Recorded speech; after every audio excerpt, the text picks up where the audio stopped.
Pa evo, na početku diskusije, ne znam da li ste obavješteni, ministre Karan, danas je bio još jedan incident u Vlasenici. Moram da pohvalim stvarno korektno postupanje policije. Radi se naravno o svjedočenom nasilniku koji je pravosnažno osuđen zbog otmice, Mići Kraljeviću, koji je tamo, ja bih volio, to se ipak tiče vas. Vi znate da je tamo njegova samovolja i zloupotrebe skupo koštale, da je tamo u jednom požaru, ne da je Bože, jedno lice stradalo jer je morala dolazi vatrogasna jedinica iz Milića. Danas je on napomenuo jedan od tih vatrogasaca, gospodinu Sinišu Purtića, i rekao mu, poručio pred 15 svjedoka, ja ćete protjerati iz Vlasenice. Čovjek koji se 4 godine borio za ovu državu.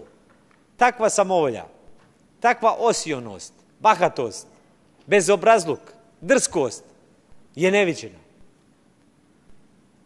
I korektno su postupili danas pripadnici policije, ali vjerujte mi da i oni iza kulisa mnogo njih kažu da im se više toliko ogadio posao. Prije svega zato što posao policije često pogazi pravosuđe, koje je rukama mafije.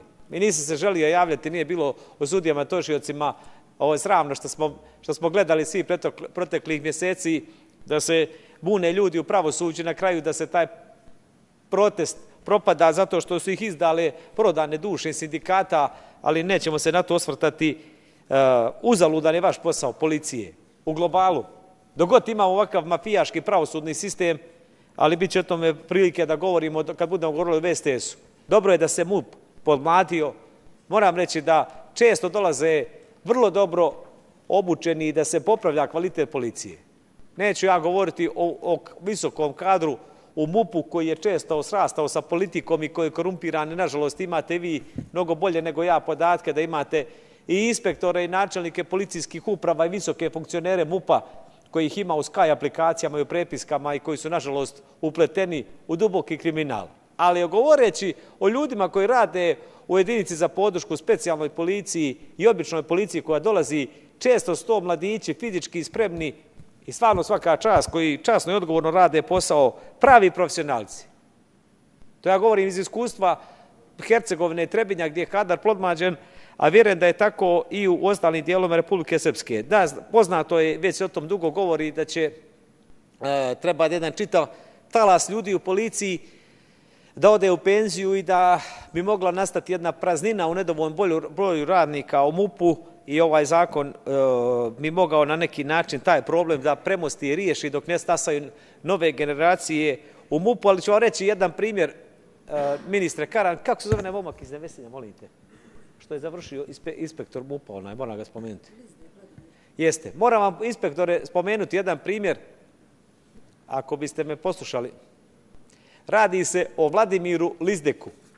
Momak je iz Nevesinja, on nema nikakvu političku pozadinu. Pa potiče, što bi mi danas rekli, iz jedne obične radničke porodice. Nema nikakvih mrlja, čovjek je završio fakultet, čak mislim i postdiplomske studije, pa je prestaro, čak se prijavljivo da bude običan policajac, pa je graničnu policiju i MUP Republike Srpske.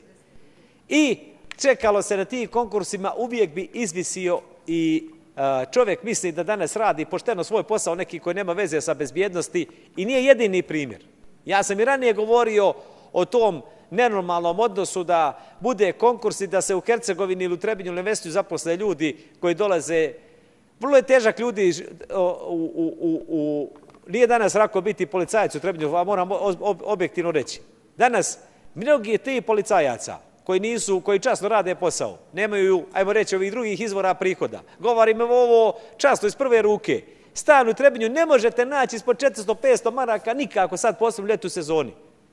40% plate im treba za stan. Ne žive kući, to su za njih ogromni troškovi. Ali, evo je primjer Vladimira Lizdeka, čovjek gdje se god javlja se da kažu sad si prestaro, pa se javlja se inspektora, sad je prestao. Ja bih volio da zapišete to ime i da primite čovjeka na razgovor. Sigurno je završio javni neki fakultet, ja ne ulazim u to, i sigurno je časan, ja mislim da je prošao sve te bezbjednostne provjere, ali misli da neka vrsta diskriminacije, ako neko nije partijski nekom blizak i nema neko ko će mu držati leđa, da nije korektno da ti ljudi budu žrtve ovog nakaradnog sistema, posebno u situaciji kad nam MUP ostaje bez dovoljnog broja ljudi, a ne primamo mlade ljude, a MUP ostaje bez dovoljnog broja radnika. I Zaga će se javiti, mi smo bili predlagači onoga zakona Amber Taler, ali smo tražili od vas da vi izvršite istraživanje, da vi predložite zakon, jer što god mi da predložimo ne uđe u skupštinsku proceduru. A to je jedan vrlo važan zakon. I mislim da ovaj dio drugi izmjena se odnosi na to. Vidimo šta se nažalost događa često kod nas. Društvo je poprilično urušeno.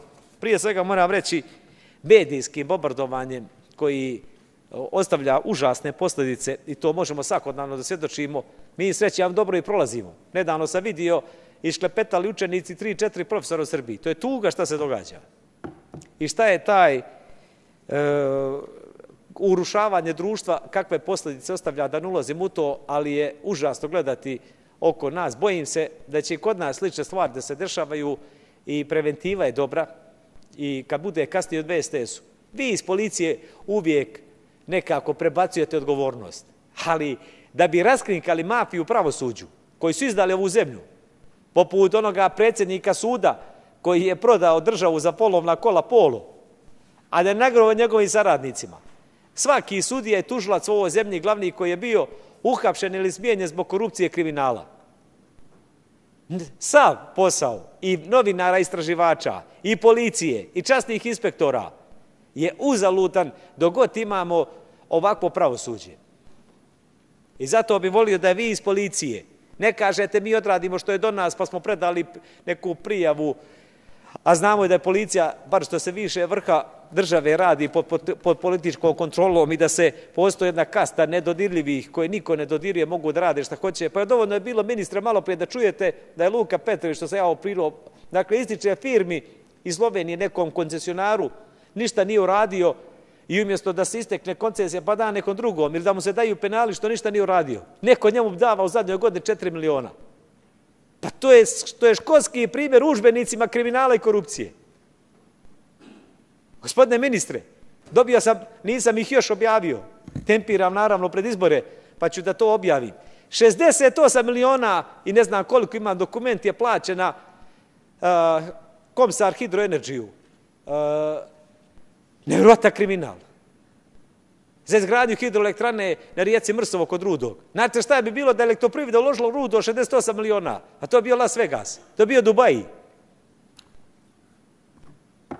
Kako, gospodine ministre, da policija, a posebno će biti izvještaj o radu MUP-a, da imate činjenicu da smo bili garancija vlada da je dala preko 100 miliona za Olimpijski centar Jahorina, da jedan mjesec nisu platili prispjele dobaveze.